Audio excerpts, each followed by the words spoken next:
In our last episode, I made some awesome fat cook with Patricia, flipped some pancakes, and then spent the rest of the afternoon making a wild coast vongole with a homemade tagliatelle that turned into an awesome dinner.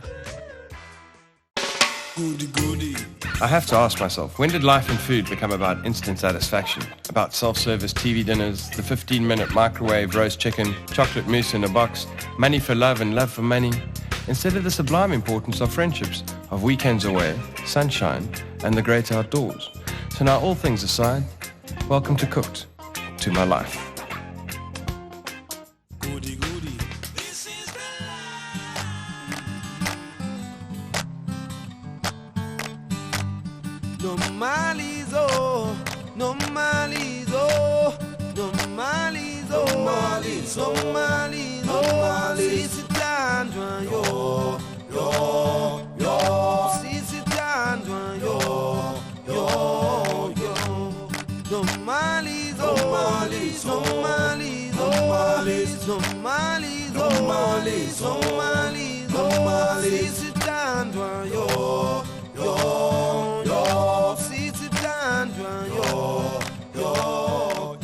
Now this is day 20-something of our 30-day epic 4,500 kilometer road trip along the southern coast of Africa. And yeah, it's been a long road. And by now I guess you figured out that some of them are really cooks. And in a sense, would you expect anything less from us?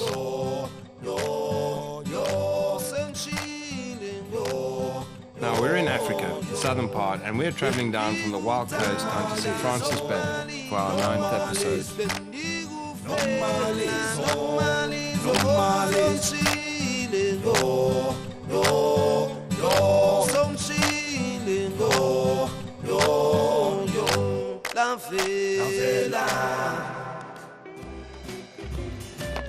We're the cooked people.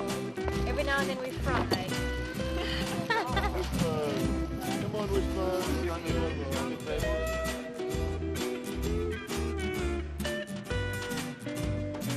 And by the way, the weather reports according to Kipper is that it might be light drizzle tomorrow, light showers.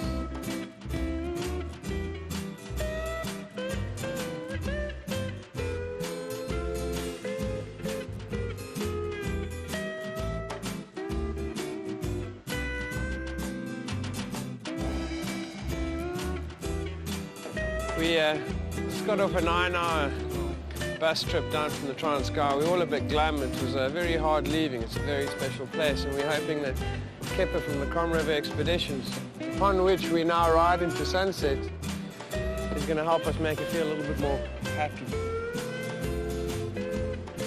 By the way, this is a tequila sunset. Vodka sunset, tequila sunset, gorge. Tequila sunset. Cheers, gents. To St. Francis Bay.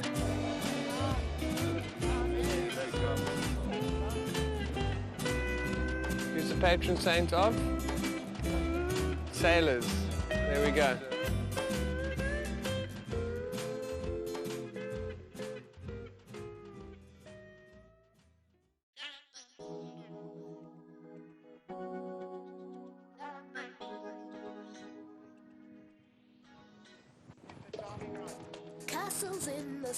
We were going to go calamari fishing this morning, but a really big cold front has pulled in and made the conditions unbelievable. The swell apparently is going to pick up to like 14, 15 foot, and the guys are going to go out surfing. So I'm going to make you a little typical surfer chow, and it's a very straightforward one.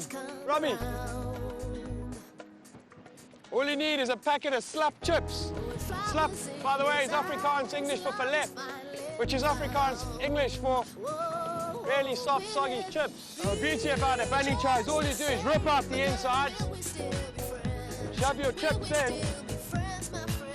You can also put like a curry or something in, close it up with your top, and then you got a bunny chow. Didn't say it was nutritious.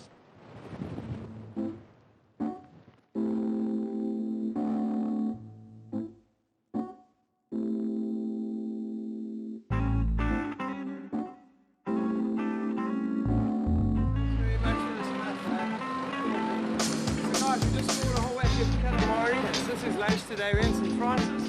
We've got export quality squid, and it's going to turn into an awesome little chop.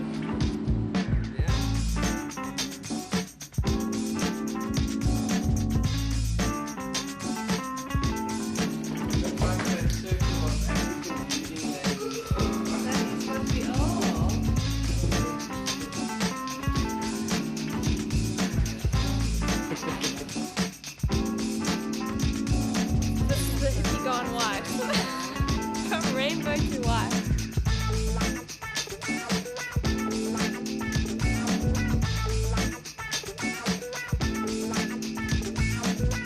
That's the piece that you throw away, which is the eye and the guts, but this is the inside, which Justin's going to use for the risotto. You're going to be very careful not to eat your bottom.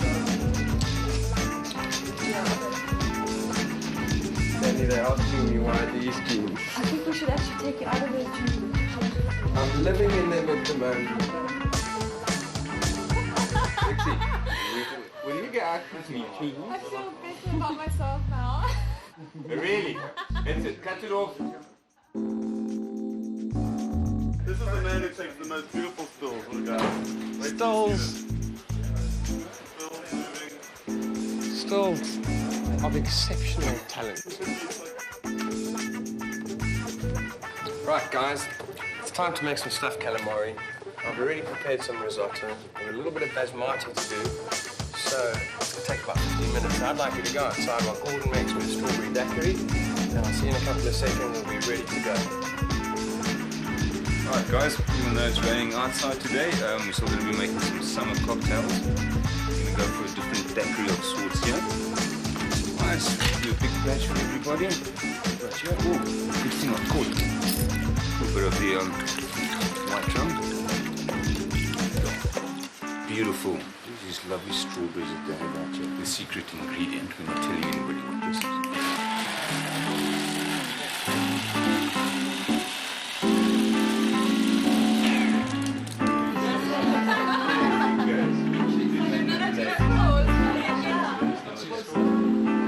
On the count of 3, yeah? 2, 3.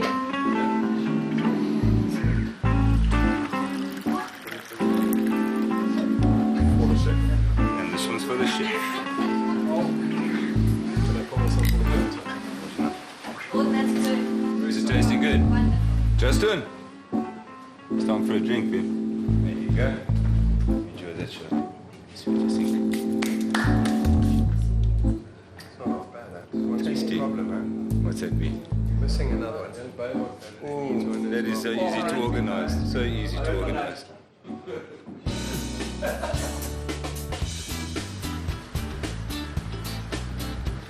It's going to be a hard act to follow, but I'll try my best. Nice, man. So I've got some basmati rice that's been soaked for 15 minutes already, and what I'm going to do is half coconut cream milk with water, straightforward, pour in. So now, while the basmati is finishing up, I'm going to start off just pan frying those pre-cooked oyster mussels.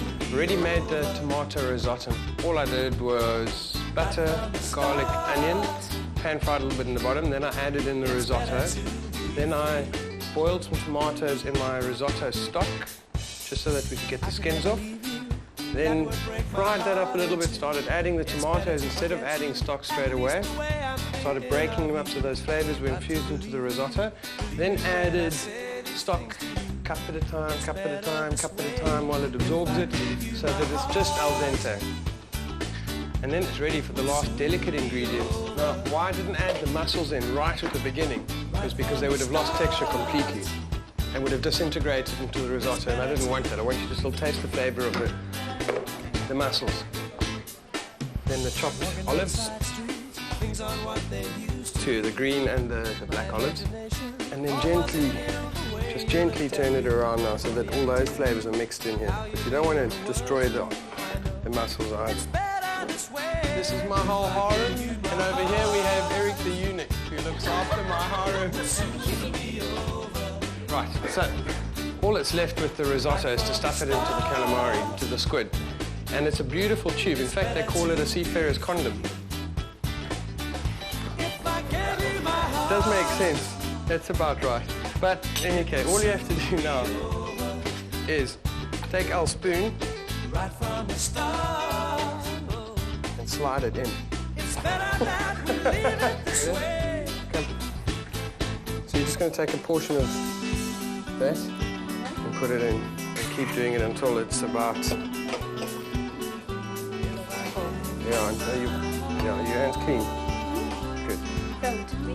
Really? It won't kill you. Okay, so you carry on doing that for me so I can carry on with the other stuff.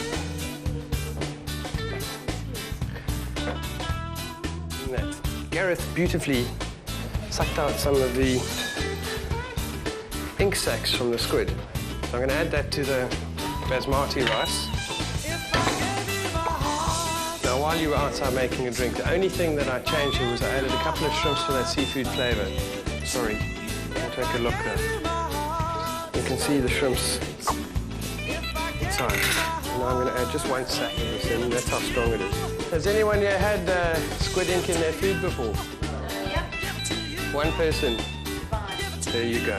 So Hannah will understand what I'm on about here. So check at that.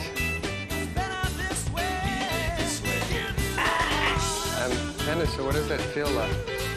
Very sensual. Okay, there's another spoon. Okay, so let me show you. Why am I holding this thing? So now the easy part now is to just finish. So just thread it like you're threading a needle through fabric.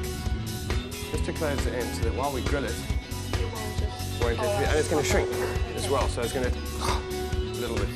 Rush, how are you going there, baby?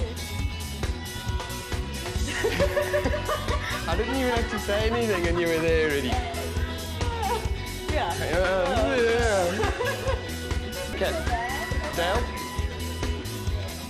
Now there's all the black ink, and it looks like ink that we've just thrown on. So what we're going to do is mix those flavours in a bit into the basmati rice before it goes all stodgy. But still be sticky, but not stodgy. And you can see what's starting to happen now. Now, why no one else probably does this is because it goes black and doesn't look appealing. But it's the taste that's important. Got some saffron as well. Now you're familiar with this stuff with me already from Wildside. Most expensive spice on earth, that little bit there. Don't you like my black fingers? So I'm just going to break it in a little bit. Mix.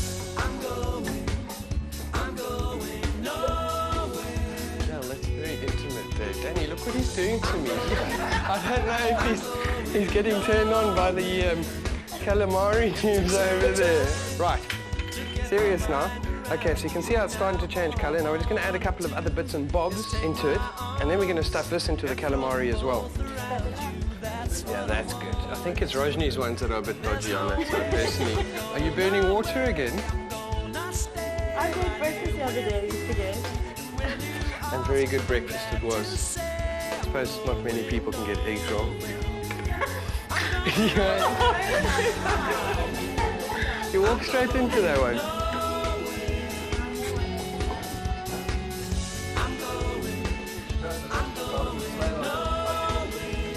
Brilliant, in the kitchen, eh? Look at them. We look at our bevy of beauties in the kitchen. We get to stand back. Hang on, where's your drink? Where's my drink?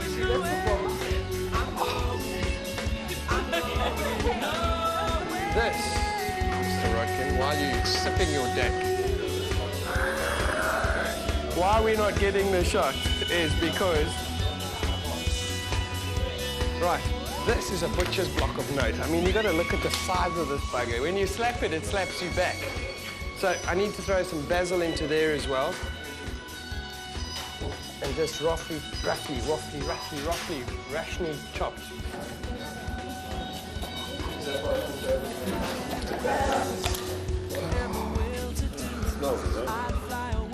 Now you'll see I'm also adding the basil right at the end because with herbs, if you overcook them, what's going to happen is you're going to lose their delicate flavors and things and the oil. So right at the end, after you finish your cooking, is a good time for fresh herbs, especially basil. And again, I just want the flavors, so I'm going to mix it around. Do that. Right, last bits and bobs that I have to throw in there are some mushrooms, some peppers, and some chilies. Mixed assorted stuff. And this is all straightforward. As you can kitchen is exactly how it should be. Now, it's all about flavor, guys. Don't sometimes things look like dog's breakfast? As long as they don't taste like dog's breakfast. Dell's going to cut that all out, obviously. Doesn't want to hear anything about dog's breakfast in the cooking show. Ah, that's exactly why I should be in.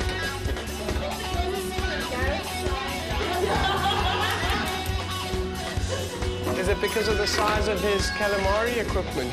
No, in the last stages of dinner, the calamari tubes are going to cook very quickly, so I'm just going to oil this up. You're going to see what I'm going to do there now.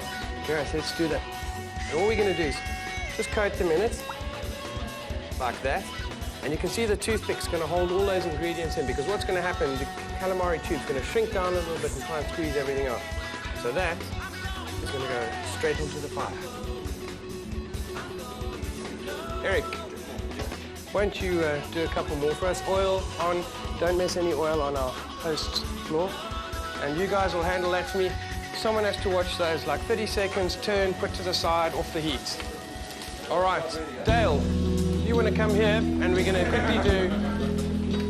Calamari has a head. What happens there is that it's been cut off. We're still going to use those parts as decoration and extra flavor on our plates. So, hot oil. These guys you're going to see are the dangly bits of the calamari. Now, we're going to deep fry them. Check how they start curling up straight away.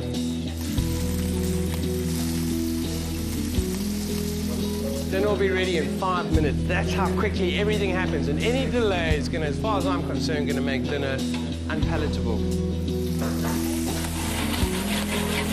All that's still got to happen here is garlic's gone in olive oil, garlic, and a splash of red wine in a couple of minutes. Chili and red wine inside, just to heat it up. And some chili flakes, and then we've got a beautiful accoutrement to our stuffed calamari dinner.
Fran's going to make us a quick little dessert so that we can get out of this beautiful home before we become rambunctious. Nice word, Glenn. Lovely word. Thank you. And the rest of us are going to start tidying up quickly and things. We just want to say a quick little hello to Maria and Ivan. Yeah. Two new crew. Hello, Ivan and Maria. And to Neville and Kipper, who will be joining us for our buffalo and Ivan and the episode as well. Come on, all right, Fran, you got to do your stuff. All right, so creme brulee is like dead easy. 6 egg yolks, a half a cup of sugar, whisk it together. 500 mils of your ordinary whipping cream, and it's just scalded, and you just add it to this egg mixture. We're just adding vanilla essence. There's about 2 teaspoons over here. All you got to do now, so we've got these ramekins over here. You can get them in pretty much all your local supermarkets, or you can use anything that's oven-proof.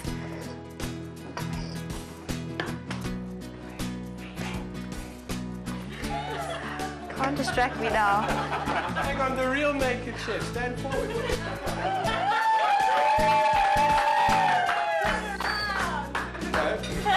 Parental guidance. So these go in a preheated oven of about 160. for about 15 to 20 minutes. And then after that, the real setting point is in the fridge. So I'm going to take it through now.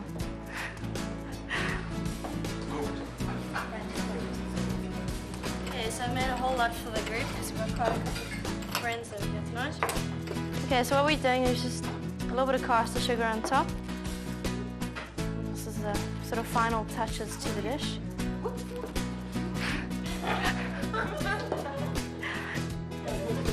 Anyway, enough of the loony bins. And then what I like to do is just rotate it as you burn it, and then you don't get like little burn spots. So you distribute the heat. Who's the first taster? I think Richard. You need to have a spoon there.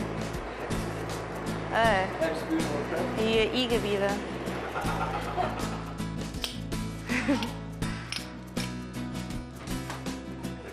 Shot.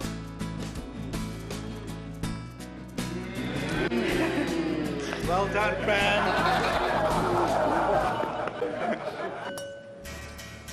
I think the only apt way to end this episode is from an inscription on the table, and I'd like to read it to you all. This table, crafted out of solid African wood, in acknowledgement of the strength of family values upheld by Opa Ben and Oma Dolly. We took great care in selecting this lovely piece of wood, which was beautifully and lovingly crafted.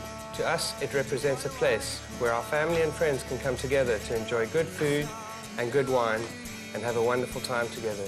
Suez, D, and family. To our hosts.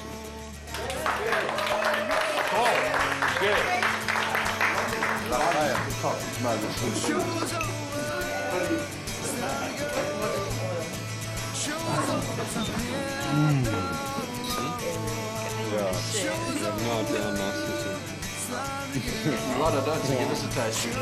There you go, Gareth. Come here. There's no fish in there.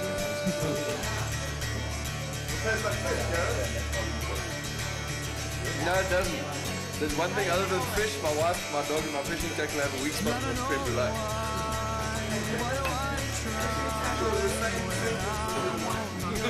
After wine. Where's Thailand? After wine. And after dog. Gordon, Hello, Justin. I thought it might be nice for us to end off the evening with it. I think it's a A little little, spot of the good stuff. most definitely. We had a squiz up here later on. This is a collection of whiskey, I think second to none in Cape St. Francis, maybe more bigger picture than that. It's very special. Cheers. And the meal was absolutely perfect. Congratulations. Thank you very much.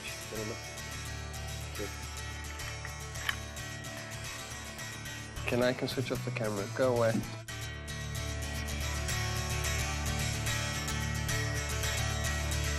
What the how's this wind? It came out of nowhere. This is in Helmet. When I get onto my Z11, I could show you a picture, but it's not coming online right now. Glenn, everyone's baffled by your small furry bit up top there. You give us away. We're not a surreptitious film set anymore. Yeah.